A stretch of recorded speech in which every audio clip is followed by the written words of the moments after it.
This Friday, your favorite emotions are back on the big screen in Disney and Pixar's Inside Out 2. It's time to greet your Team Riley! It's anger! Let me at him! Fear! Safety checklist is complete! Disgust! Ew, ew! Sadness is in the house! Oh, no. Hello, I'm anxiety. I'm one of Riley's new emotions. Disney and Pixar's Inside Out 2. There's a part 2? We're going! Rated PG. Parental guidance suggested. Only in theaters Friday. Get tickets now. Welcome back to another edition of the Disney Dish Podcast with Jim Hill. It's me, Len Testa, and this is our show for the week of Schmersday, June 10th, 2024. On the show today, news and so many listener questions. Then in our main segment, Jim continues the history of Disneyland's fireworks shows. Let's get started by bringing in the man who says it was not at all clear that the bowl of water you left outside was for dogs, and a sign would have clarified things immensely. It's Mr. Jim Hill. Jim, how's it going? Hey, Len, it's been very hot lately, and any container of water, whether it's a bottle of Dasani or a bowl that says Rover on the side, is welcome. And again, just to be clear here, I am a rover. I mean, I roved across that yard and climbed up onto that porch, and when I saw the bowl with the name Rover on the side of it, my first thought was, how thoughtful. And my second thought, would it have killed you to throw a couple of cubes in here? Maybe a lemon wedge, you know? I think... That's exactly it. Anyone can make this mistake. It's a common problem. Oh, and speaking of big hairy things, perfectly understandable. Again, speaking of big hairy things showing up on people's porch, our bear was back the other morning. I was sitting here working. No way! Yeah, sitting here working at the dining room table, looked out the picture window, and here he is lumbering up the steps. But Len, I have a foolproof system for clearing him out. I just step to the door and I show him I have a Jehovah's Witness, pamphlet and begin the spiel, and he turns around and goes right down the steps and back into the woods. So, I got this thing. I'll be back. There we go. I'm so sorry. Don't have the time. Oh, wrong house. My bad. There we go. All right, Jim, let's do a quick shout out to our subscribers over on Patreon. Mm-hmm. Thanks to everyone who subscribes to the show over at patreon.com/JimHillMedia, including Skip Porter, Monica Lancaster, David Schulenberg, Fernando Garcia, Joshua McHenry, and John Brock. Jim, these are the Ministry of Magic staff from the Department of Magical Accidents and Catastrophes, who've just reviewed Universal's work on their ride at Epic Universe to ensure no muggles are actually involved in wizard magic. Their feedback consists entirely of bits of parchment reading, "That's one possible interpretation. Bit of a pickle, eh?" And, well, this is a brave decision. Now, I'm not familiar with British feedback, Jim, but brave pickles sound like everything's going swimmingly, and all of us will be fine. True story. Ooh, okay. Wow. You might want to sit out the test and adjust. Just saying, okay? I'm sure everything will be fine. Mm-hmm. On to the news. Folks, the news is sponsored by touringplans.com. Touring Plans helps you save time and money at theme parks like Walt Disney World. Check us out at touringplans.com. All right, Jim, for those of our listeners who did not listen to our Patreon exclusive, I wrote Tiana's Bayou Adventure last week. It was fabulous. I'm really looking forward to it. But Jim, today is the media event, and have you heard about the downtime issues? Yeah. That are going on at Tiana's? Yeah. Are we allowed to talk about the specifics there about, there's this bit of technology that seems to be tripping them up? Yeah, let's talk about it. Okay. Well, look, the AA figures in Tiana have this kind of cool feature that, again, this is next gen stuff. And we've actually seen a little bit of this in attractions like Frozen Ever After, that moment where, you're going by Olaf in the introductory scene of the attraction, and he seems to track you. He's literally talking to you in the vehicle. And evidently, we have the next generation of this in Tiana, and the AA figures, when they see your log approach, will actually, attempt to lock eyes with and appear to be talking directly to you. Right. There and the head moves as your boat passes. Yeah. There we go. And I guess the issue is that 9 months out of the year they don't necessarily have any problems with this, but it's during the summer months when the sun is in, particularly high in the sky, and it's during that time of year where the sensors get tripped up. And, again, the cruel irony that, here we are launching this, I guess, in the one time of year when this will be an issue. Right. We're launching it. We're launching it within days of it being the day of the year with the most sunlight. Yes. So I've heard the issue. It's a couple of things, and it's related to sensors. So I guess these animatronics, Jim, are considered key to the attraction. Is that true? Oh yeah. So when they are not in fact tracking, that's why we've seen so many, during the cast member previews, it shut down and them offloading the logs. It's like, this is an essential part of the ride. And again, just hope they get their arms around this issue fairly quickly. I mean, today's the mini event. You want it to work today. Hopefully today's the day that they got it working. So I've heard a couple of things on the sensors. One is definitely the sunlight. The other one is apparently to save wear and tear on the animatronic. The animatronic doesn't follow logs in which there are no passengers. So like an empty log doesn't get the tracking. But that means that you also can't have super short people or relatively few people in a log, because then that could also mess up the sensor. So it's all related to that somehow, but we'll see if they can get it resolved. Hopefully so. Okay, well, here's hoping the Roloff family doesn't vacation at Walt Disney World anytime soon. So. All right, some other park news. Universal's new nighttime show, Sensational, begins this week, June 14th exactly. I'll try to catch that one next week.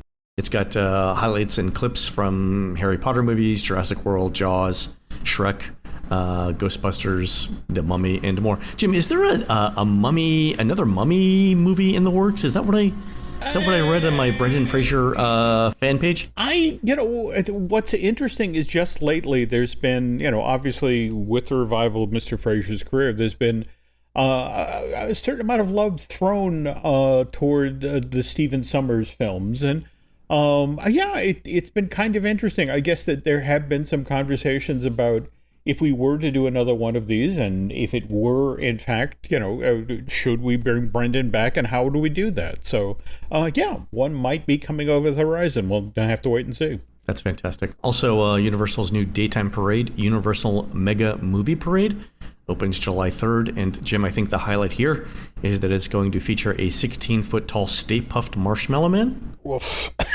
Which is, I mean, if I can't borrow that for a Halloween decoration, I don't know what Universal's doing, Jim. Got money on the table. And then we're also within a few weeks, maybe even less, of the Epic Universe Preview Center opening at City Walk. So that's going to, Jim, give us an overview of what's going on in Epic Universe. Is that it? That is the plan. And it's also worth noting here, in fact, I think it was Mr. Schul who just shared back when in 98 or thereabouts, if you wanted to go to the preview center for Island Adventure, you actually had to have an admission ticket for Universal Studios Florida. In fact, it was in the retail space right next to their Confrontation attraction, whereas this iteration, it's right there in City Walk. You don't need a ticket to get in, and Universal is happy to talk about, hey, that new theme park will be opening, 2025. Just please come in, check it out, and buy a T-shirt. I noted in an interview with one of the Universal Orlando executives, they mentioned that the park would be open earlier in 2025. I know we've been hearing late spring, early summer, and that construction was a little bit behind schedule. But in the last couple of days, an executive had said early 2025. Is this some news? Is this just people projecting? What do you think's going on there? Well, I mean, remember, we have our opening dates for when people can book rooms at Stella Nova and its companion hotel. And that's what, January? Terra Nova, yeah. I'm actually there.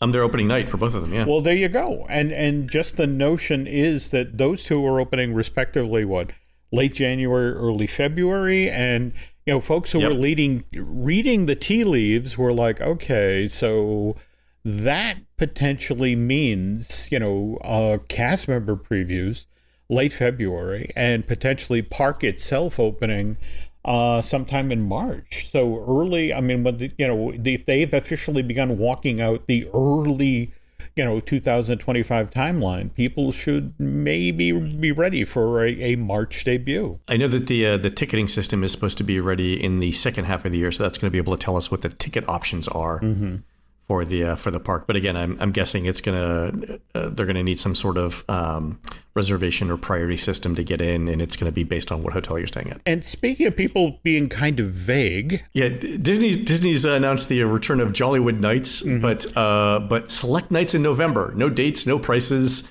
nothing. It's just it's coming back in November. I'm glad it's coming back. It did get better very quickly after the first show. After the first night, and I enjoyed it.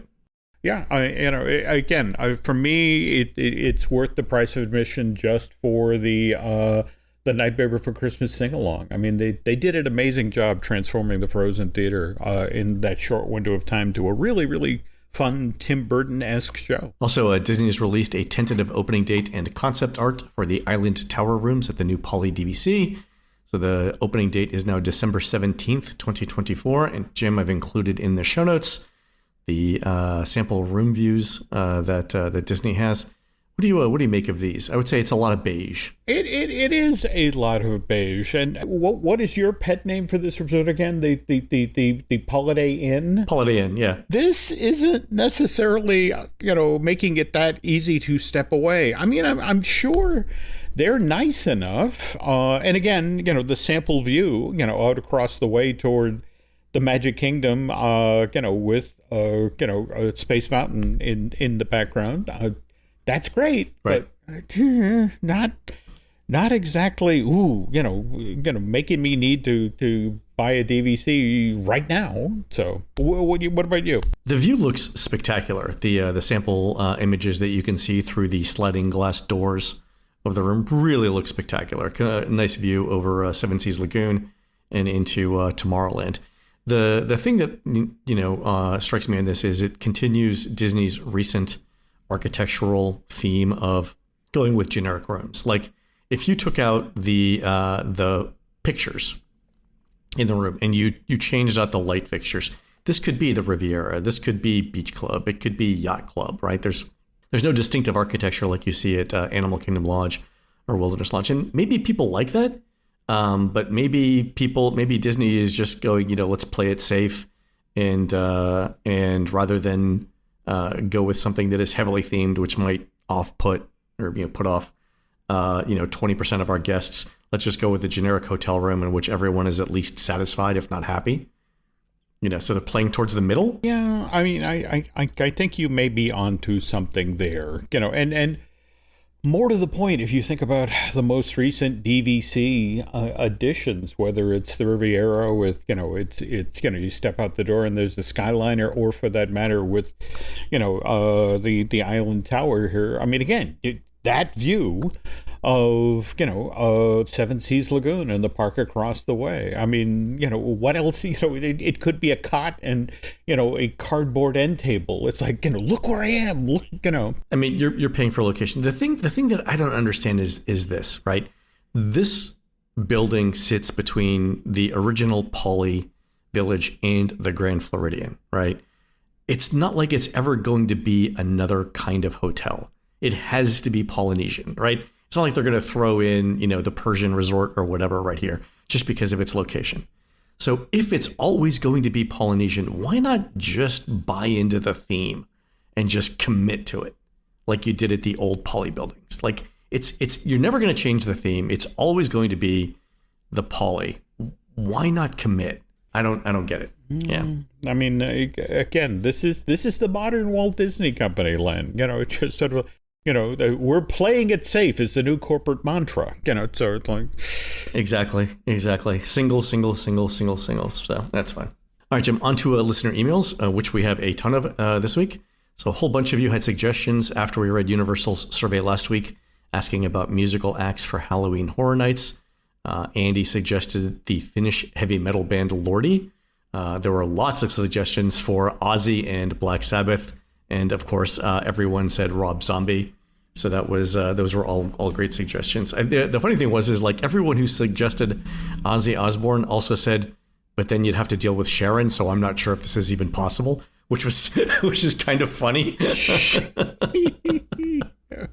Yeah. Anyway, yeah, those are great suggestions. Yeah. All right. A follow up to last week's email from Jen, who asked about the history of the term rope drop. So, Jim, I asked our friend Jason Schultz, who's an archivist and who's working on archiving Disneyland history. And Jason had a couple of helpful things. Once he found an edition of the Disneyland Line, which was a Disneyland publication for cast members. And it mentions the term rope drop in a June 16th, 1983 article, noting that the rope itself, the actual rope, was over 20 years old. So, Jim, that means the concept of a, quote, rope for rope drop goes back to at least the early 1960s, and the article noted that the new rope was put in place on Wednesday, March 25th, 1983. Which, Jim, I love that we know, like, rope generation number 2. We know the exact date on which it started service. And Jason is the pro on these things. And speaking of which, Jason, it's time to update the Disneyland Almanac. He and Kevin wrote a wonderful book. God, it's almost 20 years ago now. It's like we need an update version of that thing. It's a great reference work. And Jason's website is parkendium.com. So that's fantastic. Also, Jason mentioned the old Disneyland Forever digital on-demand CDs from the early 2000s. And he said search for Disneyland Forever kiosks on YouTube to hear all of them. And he said the one that I would be interested in is titled 1956 Main Entrance Announcements. The interesting thing there is that it did not mention anything at all about the opening procedure or walking to the first ride. So that means that the concept of rope drop, Jen, probably came about sometime between 1956 and the middle of 1963. So if we can track that down even further, we will. Okay. Nice to have a window of time we need to look in. So I'll get started. And speaking of Disneyland, we got this question from Martha Diggins, who says, I'm headed to Disneyland this July with my family. Is there any content on Disney Plus that you would recommend that would be interesting or informative to watch before that trip to Disneyland? All right, so Jim, a couple of things I came up with here. The Imagineering story on Disney Plus is always good. And then what do you think about the pre-opening report that Walt did from Disneyland? That was like early 1955? Yeah.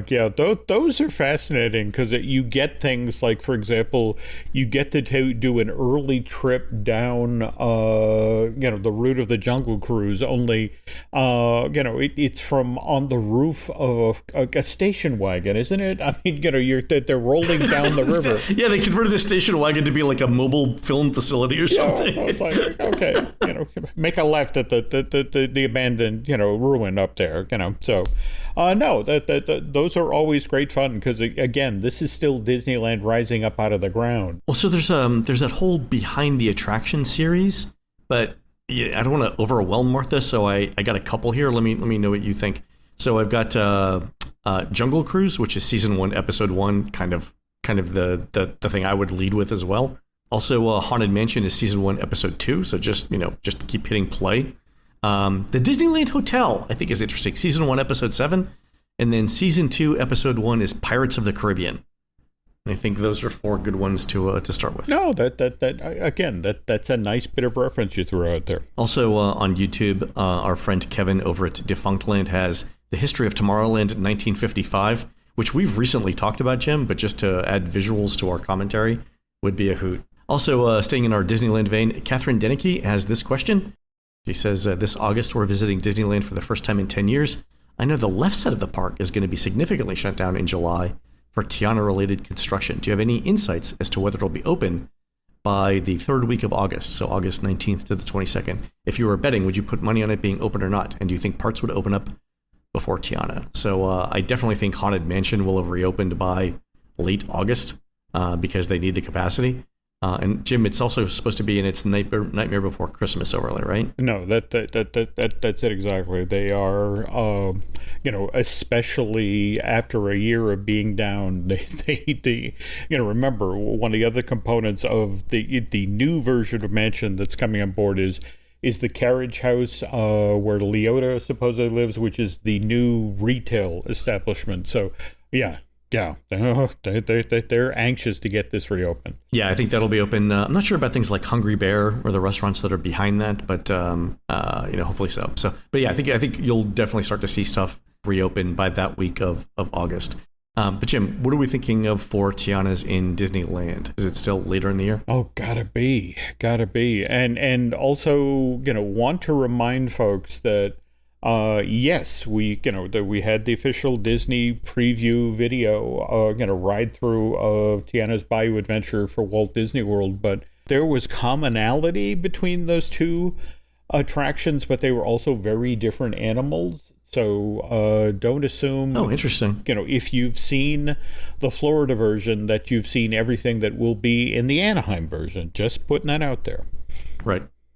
Be fair to Florida. There we go. And we, Jim, we know that's true because we know this is fairly common with Disney attractions that appear both in Florida and California, because Mickey and Minnie's Runaway Railway has significant additions in California that are not present in the Florida version. So there's more detail between scenes, and the queue area in Disneyland is vastly more detailed as well. So yeah, I mean, at the end, this is a function of the Imagineers living in California and wanting to plus that park up more. No, I don't think you're wrong there.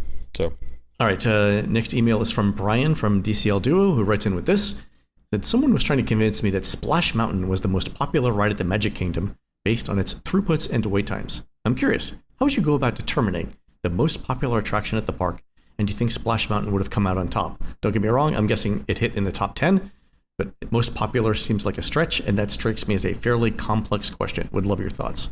All right, Jim. So keeping in my archivist theme for the week, I went back and did some research on this one. So we know from Disney that Splash Mountain was not the most popular attraction in Walt Disney World. And we know this because in 2001, Disney put out a multimedia CD called Walt Disney World Explorer. Do you remember this, Jim? I do.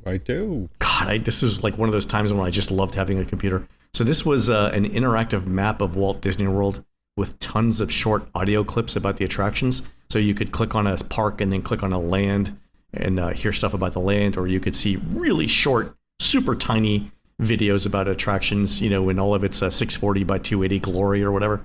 But anyway, if you have this CD, look for a file named usex0030.wave, which has this particular line of audio. More people pass through Spaceship Earth than any other attraction in Walt Disney World. Now, granted, that was 2001, but between 2001 and its closure, is there any reason to think that Splash got more popular than the giant Oddcon at the front of Epcot? I don't think so. Well, let me throw a teeny bit of info, and by the way, this comes by way of our friend Mr. Schul, that add a little additional color here, that if we're talking the late 60s, early 70s at Disneyland, the attraction with the biggest capacity, in fact, didn't he mention like literally 1 out of 2 guests who entered Disneyland would typically be able to get on this ride per day?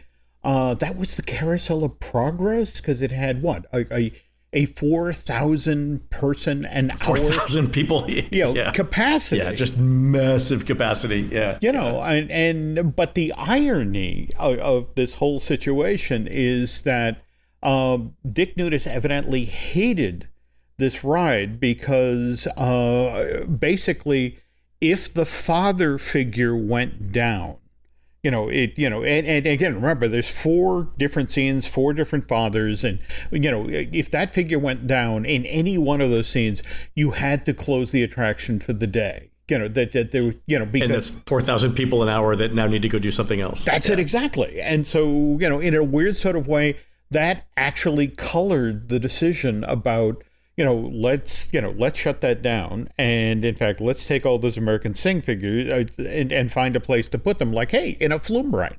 So it's just interesting how Disney history sort of folds back in on itself. Oh, it's true. Also, 4,000 people an hour. I mean, just to put that in perspective, that's basically 4 Fantasyland attractions. Oh, yeah. in terms of capacity. Mm-hmm. That's a lot of capacity. Yeah, 4,000 an hour. So, yeah, definitely. Mm-hmm. The other thing I would say about this, Brian, is this. So Splash is an outdoor water ride. It would close during inclement weather. It also is not super popular even when it gets cold in Florida. And it's also down for lengthy refurbishments almost every year. So the idea of it being the most popular or most visited attraction, even in Walt Disney World, is almost certainly not true just from those facts. All right, last question from Greg Taylor, who says this: our next trip is planned for the first full week of May 2025. We're booked for 7 rooms at Caribbean Beach. I think that actually gets you a citizenship in Martinique, Greg. Okay. What effect do you think Epic Universe will have on Disney World attendance? Should we expect to see discounts or free dining plan offers late in 2024 or early 2025? May is tough because you're sort of in that area between spring break and summer vacation. I would say, definitely room discounts are always possible in May. Ticket discounts, that's going to be a little bit more tricky. And then free dining kind of depends on what Disney's doing this year. I will say, based on the conversations, Jim, that you and I had last week about the abundance of Disney World dining reservation availability right now, I would expect to see free dining back in 2025 because they need all the help they can get. Well, and again, remember, we are talking May, and we were just talking about Epic Universe opening in March. So, I mean, that will still be in that's another thing. I have to go try that. We should expect to see that at least last through the summer of 2025. I would think so. The first full week of May, though, is going to be in that, like, right at the end of spring break 2025 and before summer vacation. So it should be relatively slow, even if Epic's open. I mean, you'll get a bunch of people, a bunch of theme park fans who want to go see Epic if it's open. But for World, I don't know. I'm assuming there'll be hotel discounts and at least free dining available, Greg. 7 rooms at Caribbean Beach, too. Awesome. All right, fantastic. All right, folks, we're going to take a quick commercial break. When we come back, Jim continues the history of Disneyland's fireworks shows. We'll be right back. Just a reminder, folks, Father's Day is on June 16th this year. And if you're looking for something you could get for your dad that could be kind of a present for you and the rest of the family, Storyworth might be a very smart way to go for Father's Day 2024. Storyworth, for those of you who don't already know, helps your loved ones preserve meaningful moments and memories from their lifetime in a beautiful keepsake book. And the way that it does this is every week, Storyworth emails your loved one a thought-provoking question that you get to help pick. Questions like, what was one of your fondest childhood memories? Or, if you're looking to bury the needle in the exact opposite direction query-wise, have you ever feared for your life? With story prompts like that, Storyworth makes the writing process a breeze. All your loved one needs to do is respond to that email with a story. Long or short, doesn't matter. By the way, you'll also get emailed a copy of your loved one's response as they're submitted over the course of a year, which is how you'll then get to enjoy these retelling of tales you already know or be completely surprised by stories you've never, ever heard before. And after that year of fun, Storyworth will then compile your loved one's stories and any photos they've shared into a beautiful keepsake hardcover book, which you'll then be able to share and revisit for generations yet to come. You can even get a copy of this book to keep for yourself. On a personal note, because we lost my dad back in December of 2020, Father's Day is still kind of a blue time here at the Hill household. But because we still have that Storyworth book that my dad did a few years back, we still have all of his stories about being in that Irish bike gang when he was a teen in Boston. Now, do I actually believe these tall tales? That's a story for another time. True or not, they make for a really fun read. And if you and your family would like to have a similar sort of experience, why not sign up your loved one for Storyworth? I mean, families love Storyworth. That's why it has more than 25,000 five-star reviews over on Trustpilot, with millions of beloved family stories now preserved since Storyworth was first founded over 10 years ago. So give all of the fathers in your life a unique, heartfelt gift that you'll all cherish for years. Storyworth. Right now, save $10 on your first purchase when you go to storyworth.com/DisneyDish. Again, that's storyworth.com/DisneyDish to save $10 on your first purchase. We thank them for sponsoring today's show. This episode is sponsored by BetterHelp. So it's June now? How exactly did that happen? I mean, I swear it was February 5 minutes ago, and now we're already halfway through 2024? Oh, okay. You know what they say. When life starts moving this fast, it's important that you take a moment to celebrate your wins. And conversely, if you currently find yourself on a trajectory that maybe feels like it's taking you off course, well, there's no time like the present to do a bit of course correction. I mean, you still got a whole half a year yet. The rest of 2024 to achieve your goals. Or at the very least, set some achievable goals for the next 6 months. And if that sounds like something you'd like to try, make a few adjustments to your life, well, therapy can help. And if that's where your head is right now, well, please allow me to introduce you to BetterHelp. BetterHelp is convenient and affordable therapy, and because it's entirely online, it is suited to your schedule. Just fill out a brief questionnaire, and BetterHelp will help match you with one of 35,000 licensed therapists based on your location, preferences, and therapist availability.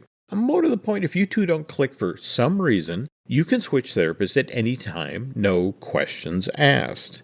Look, listeners to this podcast know, back in the 1990s, I went through, what's the polite way of saying this? A very personally challenging period? And if it hadn't been for therapy and the coping skills that I had then picked up during all those sessions, well, I'm not sure where I'd be today. And if you find yourself in a similar headspace, well, take a moment and then visit BetterHelp.com/DisneyDish today to get 10% off your first month. Again, that's BetterHelp, HELP.com/DisneyDish. We thank them for sponsoring today's episode. And we're back. All right, Jim, you started us off with a bang last week. Hey! Talking about the history of fireworks at Disneyland. And we had left off, if I recall correctly, we had met a guy who was estranged from his father, who was basically like the fireworks expert in England. He had come to the United States to try his hand at the family business, right? Yep. This was Bernard Wells, and he had founded, once he got to the States, the Atlas Fireworks Company, which caught the attention of Tommy Walker, who at this time, we're talking 51, was the special events director at USC. Now, we jump ahead 6 years, spring of 57. Tommy Walker is now the director of entertainment at Disneyland, and Tommy is trying to convince Walt that they should regularly start presenting fireworks. And he's talking a scheduled show, not something that's done as a one-off, at his family fun park. And Mr. Disney is hesitant. Largely because, again, you fire off, a fireworks show that explodes in the sky, and the money you spend on that thing is now gone forever. It's gone up in smoke. You could literally be setting off $5 bills with each fireworks. Well, that's shell, the thing. Right? To Walt's way of thinking, at that point in Disneyland history, long term, would it be smarter to funnel the money that they're now making at Disneyland into far more lasting, tangible things like new ride shows and attraction for the park? Which is why Walker, without letting his boss know in advance what he's doing, arranges for Wells to come out to Disneyland, one Friday night in April of 57. And he's, Wells is effectively auditioning to become Disneyland's fireworks guy. Tommy has Bernard set up in a remote corner of the Disneyland parking lot. Walt sees the demo and goes, okay, let's give it a try.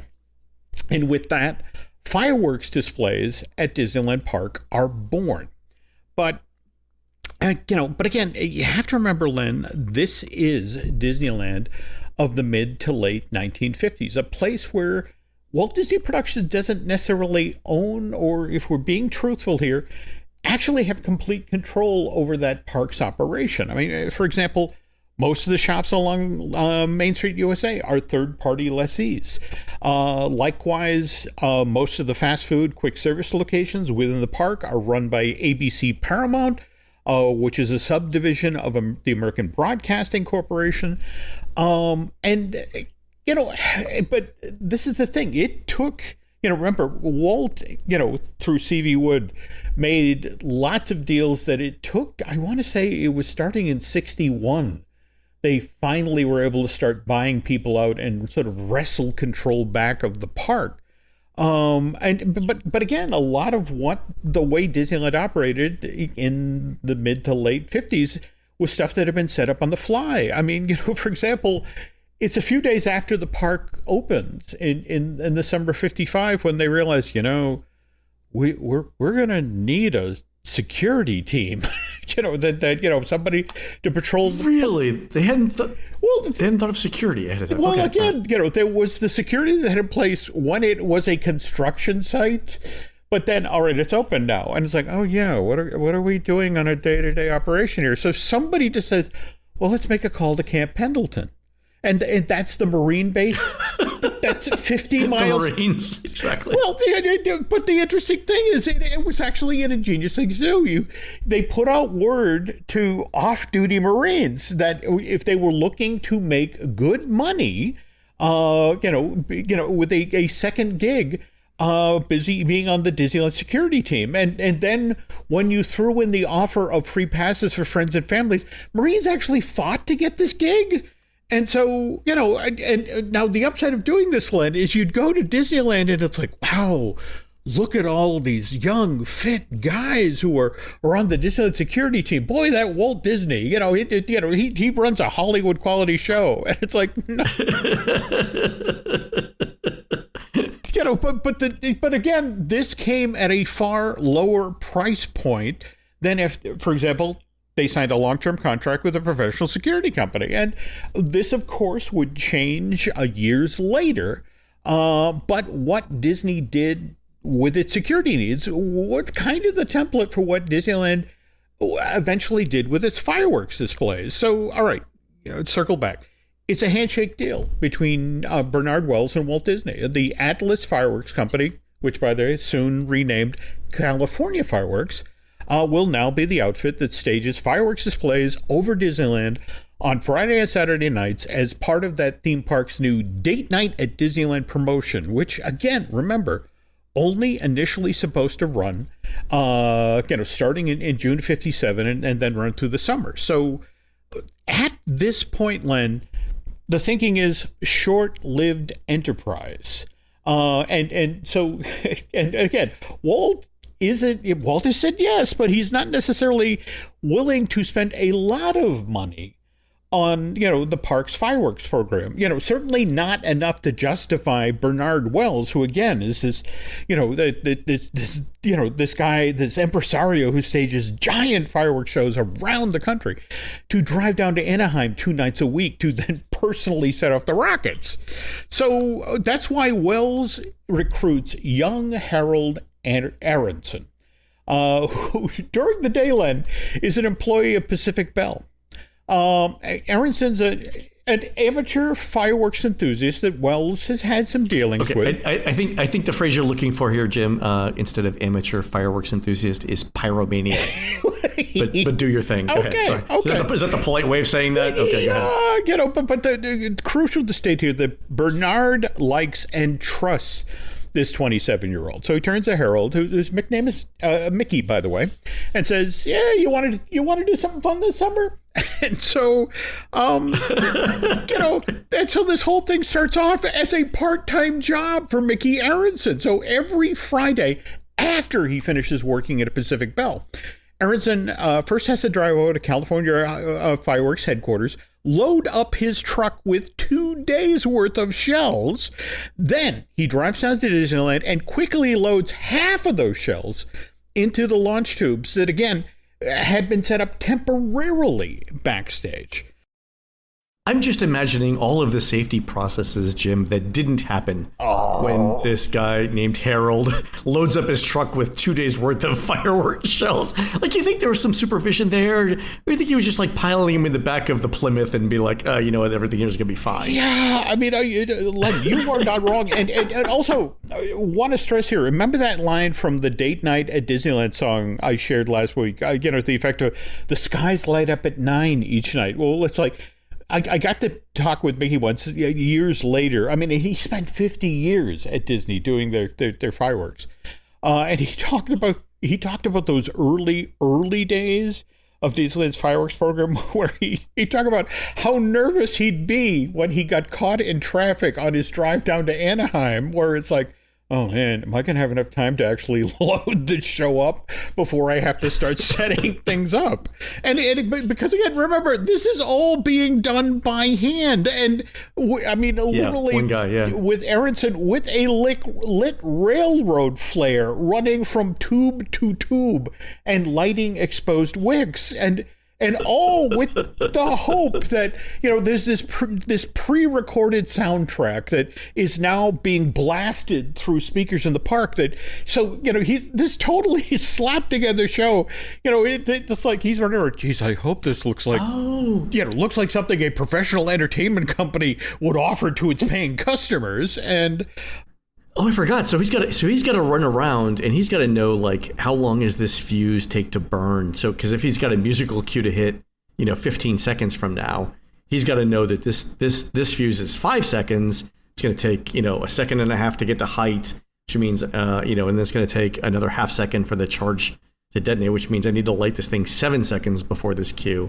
That's a lot going on, right? Yeah, you are not wrong about that, Len. But as it turns out, Disneyland guests like fireworks in whatever form they can get them. So, if the date night display was a little rough around the edges back then, wasn't exactly in sync with the show soundtrack, to be honest, no one seemed to care. They just turned their faces to the sky and oohed and awed as colorful shells exploded overhead. Now, mind you, Walt, he had some thoughts about fireworks displays at Disneyland, and that first summer, he'd regularly meet with Mickey after the show to discuss how things should be tweaked. And for example, Len, on the Disneyland TV show, which again began broadcasting on ABC in late October '54, they regularly ran this piece of animation where Tinkerbell flits in front of the Sleeping Beauty castle as fireworks explode high in the sky off in the distance behind the castle. Yep, we all know it. We can all see this image in our head. Well, yeah, all right, but this is the thing, that remember, we're now talking, this is 57, that started in 54.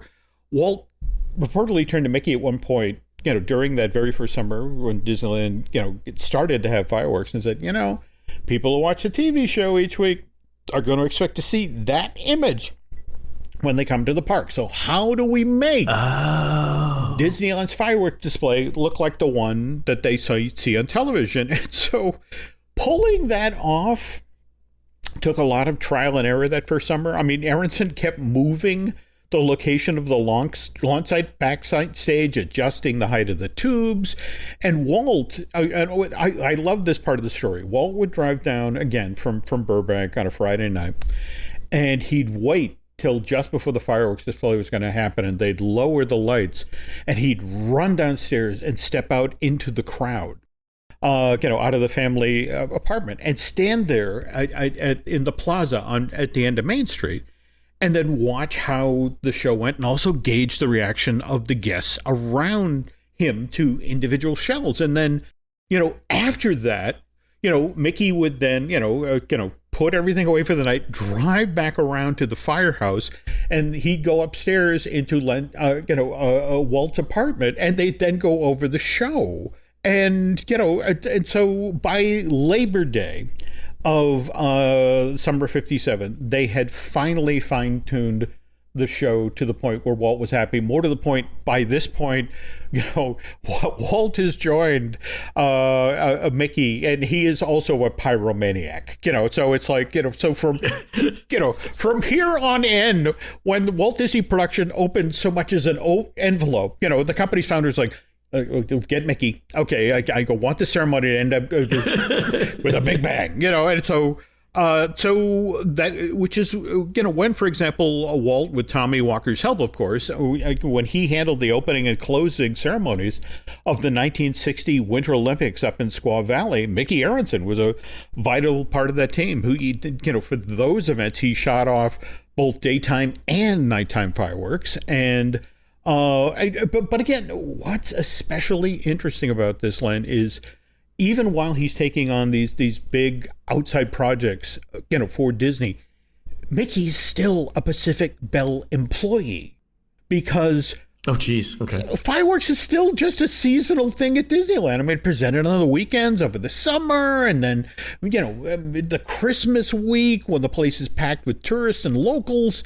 So you don't really need a full-time staff yet, Right. And in fact, we don't officially get Fantasy in the Sky at Disneyland till 1961. So for 4 years, it's kind of a make it up as you go along. And speaking of the full-time staff at Disneyland Park, we now have to talk about Owen and Dolly Pope, who ran the 10-acre pony farm backstage at Disneyland.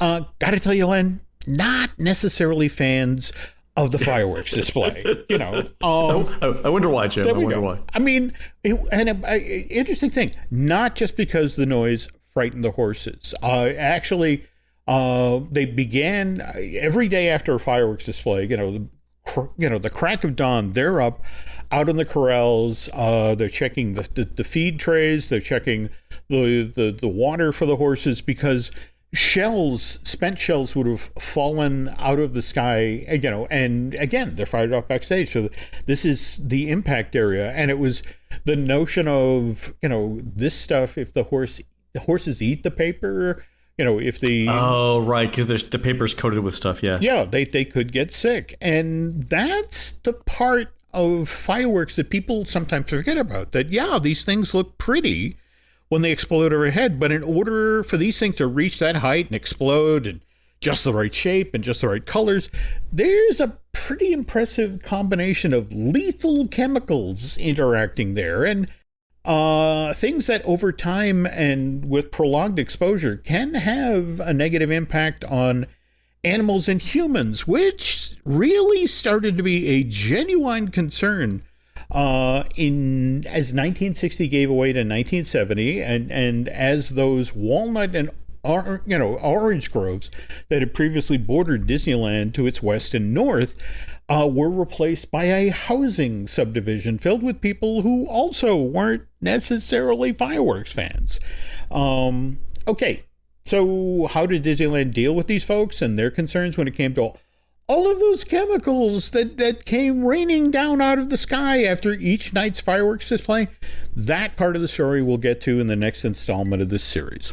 I'm amazed that they didn't call the fireworks Detrius Miracles from Molecules. We could do the entire song there. It's a little chemistry lesson in that. There we go. There, cross-branding opportunity for next time. The paint's bubbling on your car hood. Ignore that. Go away. So. Yeah. Magnesium is pretty when it explodes. There exactly. All right. All right, folks, that's going to do it for the show today. You can help support our show by subscribing over at patreon.com/JimHillMedia, where we're posting exclusive shows every week. On next week's show, Jim continues the story of Disneyland's fireworks. You can find more of Jim at JimHillMedia.com and more of me, Len at TouringPlans.com. We're produced spectacularly by Eric Hersey, who'll be donning his sequined ruby leotard for his role as magician's assistant from June 15th through August 1st, when Mario the Maker Magician plays at Underbelly Boulevard. That's on Walker's Court in beautiful downtown Soho, London, United Kingdom. I've actually seen Mario live, and he's great. Imagine a magician who builds his own robots, and he's got the energy of a caffeinated squirrel. Just super fun to watch. So while Eric's doing that, please go into iTunes and rate our show and tell us what you'd like to hear next. For Jim, this is Len. We will see you on the next show.